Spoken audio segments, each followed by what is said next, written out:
Buku ya ebandeli mokapu ya misato. Kokwea ya Adamu pe Eva. Nzoka nde kati na banyama nyonso ya zamba o Yawe Nzambe akelaki, nyoka nde elekaki na mayele mabe. Alobaki na mwasi, Nzambe alobaki na bino solo ete bolia mbuma ata moko te ya banzete ya elanga.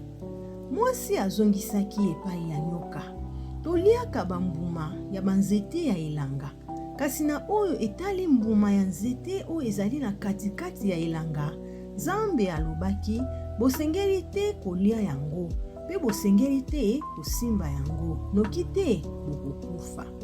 Nyoka alobaki na mwasi, solo penza bokokufa te, pamba te Nzambe ayebi malamu ete mokolo oyo bokolia yango, miso na bino ekofungwama, pe bokokoma lokola ye, koyeba malamu na mabe.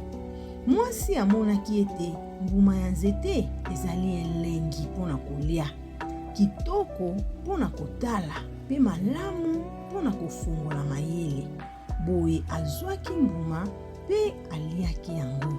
Apesaki yango pe na mobali na ye oyo azalaki elongo na ye.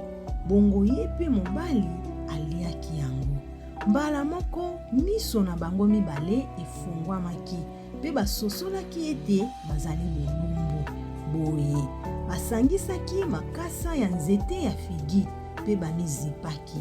Na pokwa bayokaki makelele ya matambe ya Yawe Nzambe kotambola kati na elanga.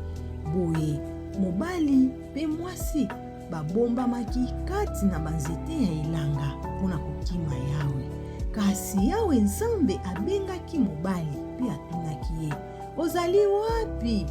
Azongisaki, nayoki makelele ya matambe na yo kotambola kati na elanga, pe na bangi po ete nazali bolumbu, yango wana nabombani. Nzambe alobaki, ndenge nini oyebi ete ozali bolumbu? Boni, oliaki mbuma ya nzete oyo napekisaki yo kolia? Adamu azongisaki, ezali mwasi oyo opesaki ngai lokola mosungi nde apesaki ngai mbuma ya nzete yango, pe nalie yango. Yawe Nzambe alobaki na mwasi, mpona nini osali bongo? Mwasi azongisaki, ezali nyoka nde akosaki ngai pe naliaki yango. Boye Yawe Nzambe alobaki na nyoka, lokola osali bongo, olakelami mabe kati na bibwele pe banyama nyonso ya zamba.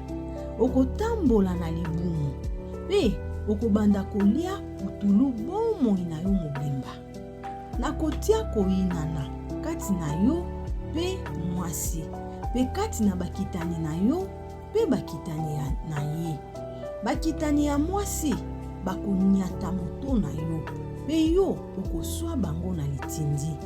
Nzambe alobaki na mwasi, nakobakisa pasi ya zemi na yo, okobota na pasi. Posa na yo ekomema yo epai ya mobali na yo, kasi ye akozala mokonzi na yo. Yawe Nzambe alobaki na Adamu, lokola oyokelaki mwasi na yo, pe oliaki mbuma ya nzete oyo na tina na yango, napesaki yo mobeko oyo kolia yango te. Mabele elakelami mabe likolo na yo, bomoi na yo mobimba okolia na motoki na yo. Mabele ekobotela yo nzube pe nzete ya sende, okolia matiti ya bilanga. Okolia lipa na yo na motoki ya elongi na yo, kino okozonga na mabele epai wapi obutaki, pamba te ozali putulu pe okozonga na putulu. Mobali apesaki mwasi na ye kombo Eva, pamba te azali mama ya bato nyonso ya mokili. Yawe Nzambe asalelaki Adamu pe mwasi na ye bilamba ya poso ya nyama, pe alatisaki bango yango.